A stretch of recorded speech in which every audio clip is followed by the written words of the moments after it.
Salut à tous et bienvenue, c'est Jeremy. On va parler de Tower Up. Tower Up est le premier jeu directement en boutique édité par Monolith. C'est un jeu pour 2 à 4 joueurs, des durées de partie de 30 à 45 minutes à partir de 8 ans. C'est un jeu de Grégoire Larguet, Franck Critin, Sébastien Pochon.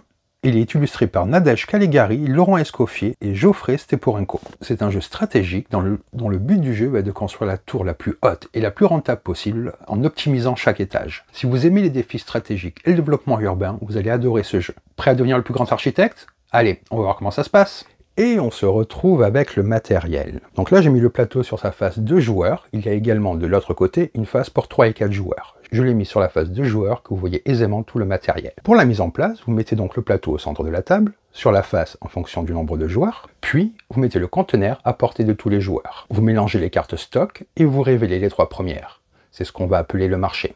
Les étages de départ sont déterminés par les étages indiqués en bas de chaque carte. Un noir, un gris et un blanc. Vous allez les disposer comme vous le souhaitez sur le plateau, avec une seule restriction. 2 étages de même couleur ne peuvent jamais être adjacents. 2 bâtiments sont considérés comme adjacents s'ils sont reliés par une route. Donc là, j'aurai au départ un étage noir, un étage gris et un étage blanc que je dispose comme je veux sur le plateau.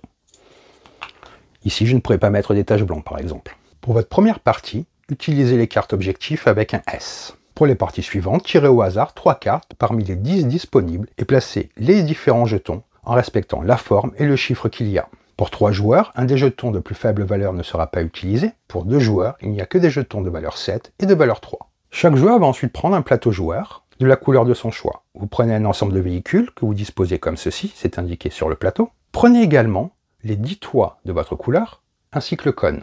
Ensuite, vous piochez un étage de chaque couleur que vous placez devant vous. Le but du jeu est de construire des bâtiments et de remplir des objectifs. Une fois qu'un joueur a déposé ses 10 toits, ça provoquera la fin de la partie, et le joueur avec le plus de points remportera la victoire. À votre tour, vous allez pouvoir choisir entre 2 actions. Prendre une carte ou fonder un bâtiment. Si vous prenez une carte, vous en choisissez une du marché, vous la défaussez, et vous ajoutez les étages qui figurent à votre stock personnel. Si par exemple, je décide de prendre cette carte-là, je prendrai un noir et 2 gris de la réserve. Vous remplacez immédiatement la carte choisie par la première carte de la pioche. Attention cependant, vous ne pouvez pas posséder plus de 10 étages dans votre stock. Si c'est le cas, vous remettez les étages de votre choix dans le conteneur pour revenir à 10. Si la carte indique un véhicule, vous avancez le véhicule d'un cran. Si la carte indique 2 véhicules, vous avancez ce véhicule de 2 crans. S'il y a un étage multicolore, ça vous permet de prendre un étage de la couleur de votre choix. L'autre action possible est donc fonder un bâtiment. Pour fonder un bâtiment, vous prenez un étage de votre réserve personnelle et vous le placez sur un emplacement libre du plateau. Il y a 2 restrictions à prendre en compte. Cet étage doit être adjacent au moins à un autre bâtiment et ne peut pas être adjacent à un bâtiment de la même couleur. Par exemple, c'est à mon tour, je décide de fonder un bâtiment. Je pourrais placer mon bâtiment blanc ici, mais je ne pourrais pas le placer là, ou je ne pourrais pas non plus le placer là. Une fois que j'ai fondé mon bâtiment, je dois payer le coût de ce dernier. C'est-à-dire que je vais devoir rajouter un étage à chaque bâtiment adjacent à ce dernier. Là, je devrais y rajouter un étage noir. S'il y a plusieurs bâtiments qui rentrent dans ces conditions-là, je dois également payer le coût. Si je ne peux pas payer le coût, je ne peux pas fonder de bâtiment. Ensuite, vous allez placer un de vos toits sur un des étages que vous venez de mettre en jeu. Cela peut être le bâtiment nouvellement fondé ou sur un des bâtiments que vous venez d'élever. Donc je pourrais poser mon toit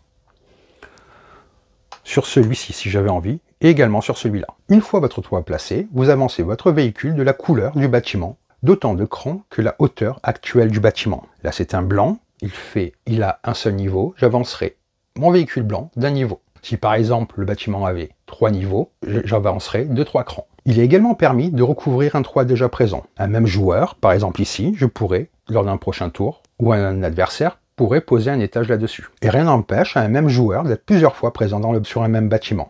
Petite règle également, à chaque fois que vos véhicules atteignent ou dépassent une colonne d'étoiles, vous voyez, il y en a plusieurs sur le plateau, cela vous permet de faire un tour supplémentaire. Si vous dépassez de plusieurs crans, vous ne faites qu'un seul tour supplémentaire. Lorsque vous réussissez un objectif, vous prenez le jeton affichant la plus haute valeur pour ce dernier et vous le placez sur votre plateau, aux emplacements prévus. Vous ne pouvez remplir un objectif qu'une seule fois. Pour remplir un objectif, il faut être présent dans certains bâtiments tout en respectant des conditions spécifiques. Être présent ne signifie pas forcément être au sommet du bâtiment. Je vous réexpliquerai un petit peu plus ces objectifs à la fin de la vidéo. Dès qu'un joueur passe au dernier toit, cela déclenche la fin de partie. Vous finissez votre tour normalement, puis comptez immédiatement le nombre de toits présents au sommet d'un bâtiment. Ce nombre vous indique sur quelle case placer votre cône au bas de votre plateau. Le maximum étant de 7. Si par exemple j'ai 5 toits en haut des bâtiments, je mettrai le cône sur 5. Ensuite, chaque joueur a droit à un dernier tour de jeu, avec éventuellement un tour supplémentaire si les véhicules atteignent ou dépassent les étoiles.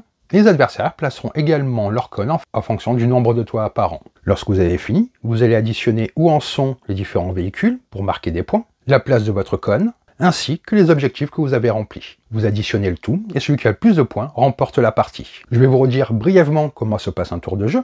À votre tour, vous allez soit prendre une carte du marché, ou fonder un nouveau bâtiment. Puis vous allez poser un toit, ensuite vous allez placer le véhicule de la couleur du bâtiment où vous avez placé un toit, du nombre de crans égal au nombre d'étages de ce bâtiment. Vous faites cela jusqu'à ce qu'un joueur ait placé ses 10 toits, et cela déclenchera la fin de partie. Je vais vous montrer plus en détail les différents objectifs.